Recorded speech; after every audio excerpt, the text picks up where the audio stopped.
Well, hey there, welcome back to Tabac Tuesday. And welcome back to Shaving with Fuzzy. I'm Fuzzy. How y'all doing? Well, it's a good afternoon. Gonna work night shift tonight. I'm off tomorrow. Some of you may remember, especially if you've been to Toast, I talk about Agent 00 Devin. And he's done some of the artwork for the Toasties and the Toady and that kind of stuff. And some other stuff he's done. And anyway, he's graduating high school tomorrow. So if you're watching the video there, Agent 00 Devin, congratulations, and we'll see you tomorrow night at graduation. So anyway, it's a real good day going into that. We're going to have a good night tonight. Sometimes you just make up your mind. Remember, it's just Fuzzy's opinion that a vast majority of the time, your attitude is what brings about your circumstances, not the other way around. Although a lot of people like to blame their circumstances and say, hey, that's where my attitude comes from. Your attitude is what's causing your circumstances. Just saying.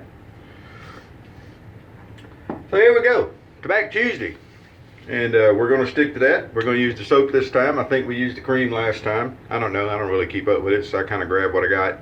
But, you know, we go bucket of German goodness there. And we're going to finish up with British Sterling. So, you know, German soap, the British Sterling. I'm not saying it's a British aftershave, but anyway, just the name. For our brush today, I grabbed my granddad's old Surrey, and this was before VDH. You notice how the bristles look on that? My granddad didn't believe in washing the brush out all the time. He left the soap in the brush so he didn't waste any soap, and that's what bristles look like after, you know, a time of doing that. And at the end of this video, I'm going to show you how I finish up and clean my brushes and dry them, because there was a discussion about that the other day on one of the shave forums. So I'm going to show you what I do. But anyway, this is the Surrey. And like I said, it was before Vanderhagen. VDH bought them out.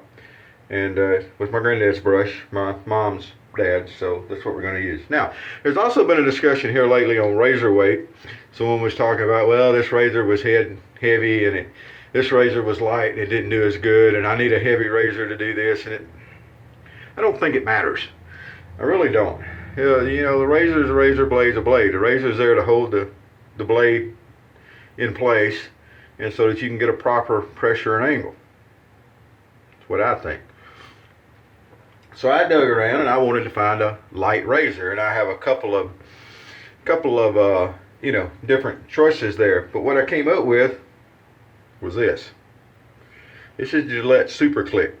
And if I'm not mistaken, you can still buy these off eBay and stuff, and they're branded. I think there's maybe a Lord brand. I can't remember. This same razor's got a couple different brands, and they're plastic, extremely light, and they just got a little plastic hinge over here that pops open so that the top opens, and that's where you put a blade in. I have blades that people have sent me, like I always say. So I've got some Astras open, Superior Platinum Double Edge.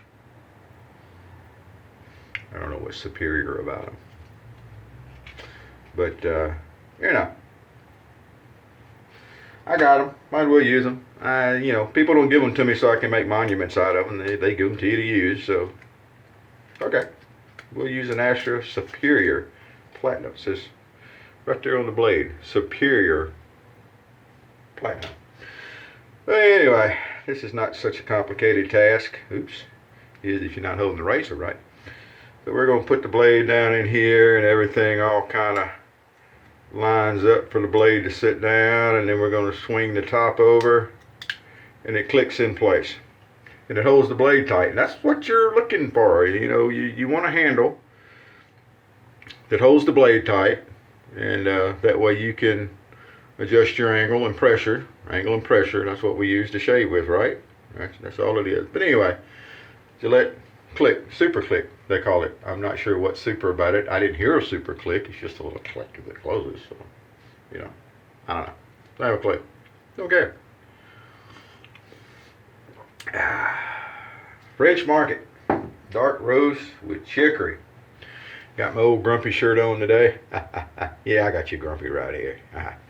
But anyway, I think I pointed out before, when you get out in the sun, the bricks in the background change color.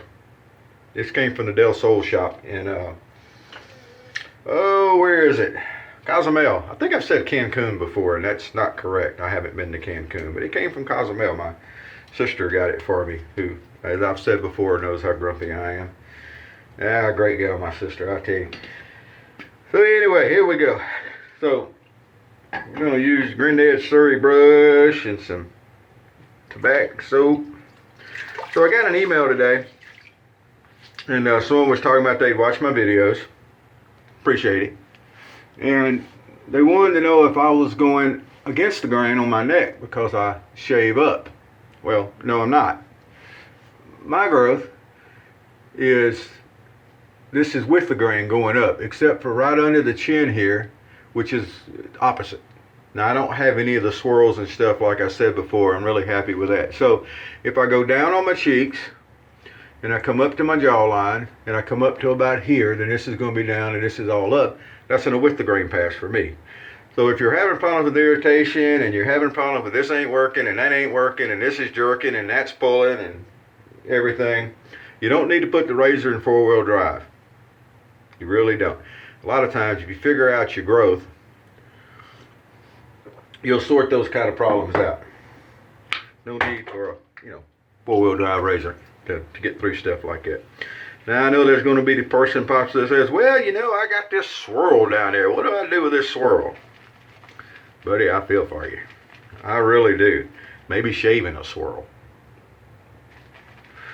Get you a little circle thing going, kind of like not really a J-hook, but just kind of come around on it. Sometimes the things are swirling around, you got to commence to swirling with them. Sometimes that's how it goes. Can't always fight the current.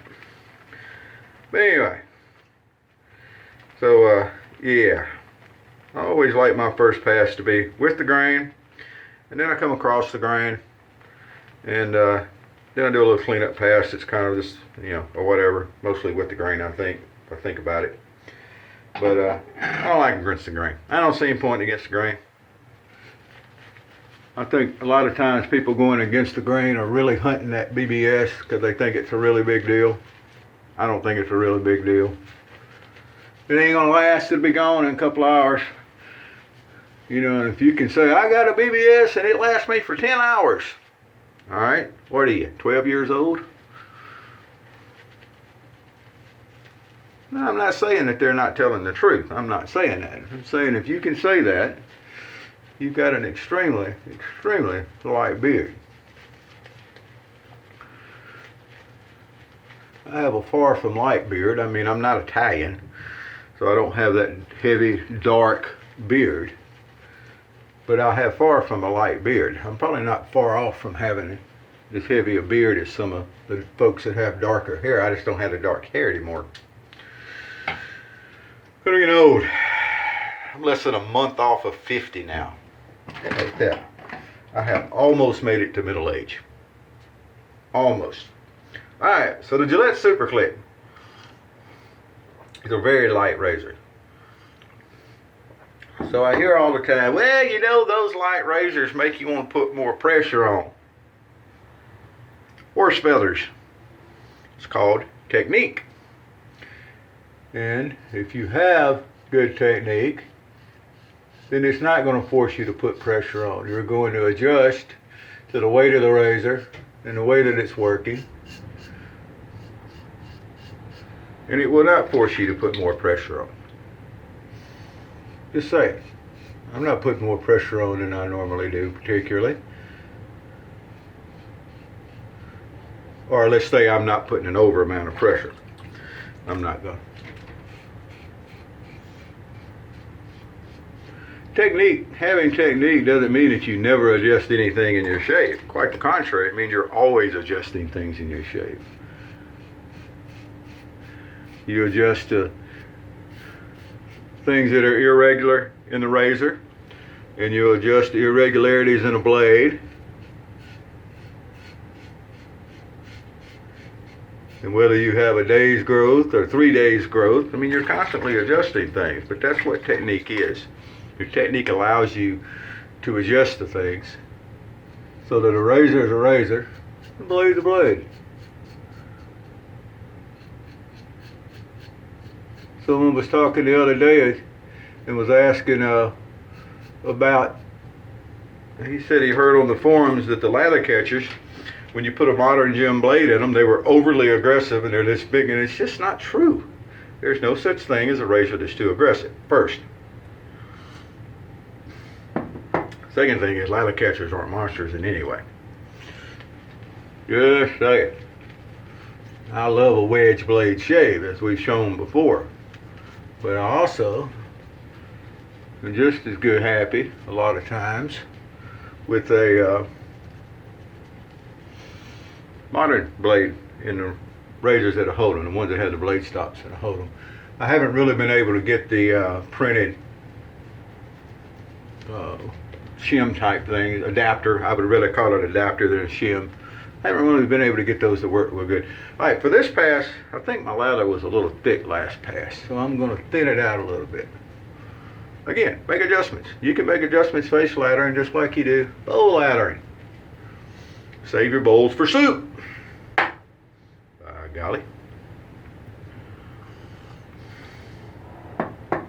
We'll thin it out a little bit. Get the razor rinsed out, and here we go with our pretty much across the grain pass.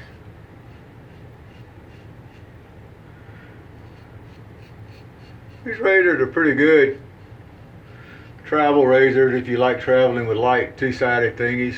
Me, this is not what I would travel with, but I know there's some people that do. They don't have to be concerned if they leave them somewhere, or you know, don't have to be concerned about something they really like getting busted or stolen, anything along those lines.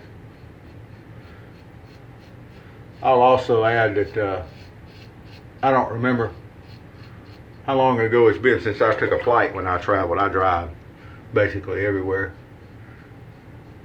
that I can, so I don't have to go through the TSA stuff either, so that adds into what I carry a lot of times when I'm traveling also. I'll admit it from the start. Alrighty. Boy, turned into a pretty nice shave. Let's get it rinsed off and have a look here. But of course the tobacco always does good.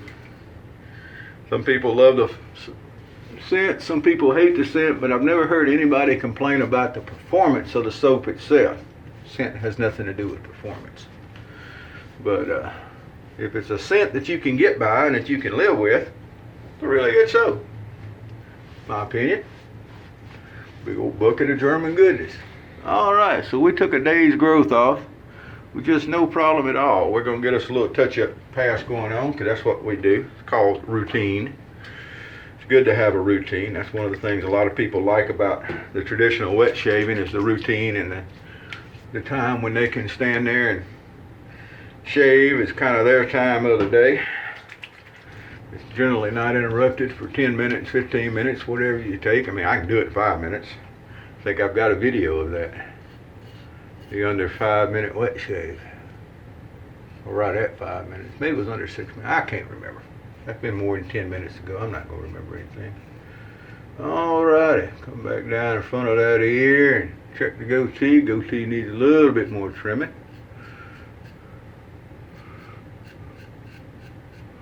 Alright. Beautiful.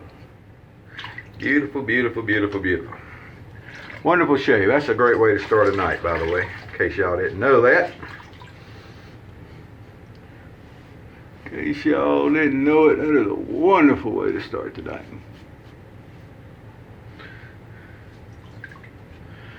Dry it off here. Alright, so I said I was going to show you how I dry off brushes. There's a group of people, bless them, that, you know, can't shake the brush very hard, and you can't swirl the brush, and you can't do all this stuff, and, you know, horse feathers.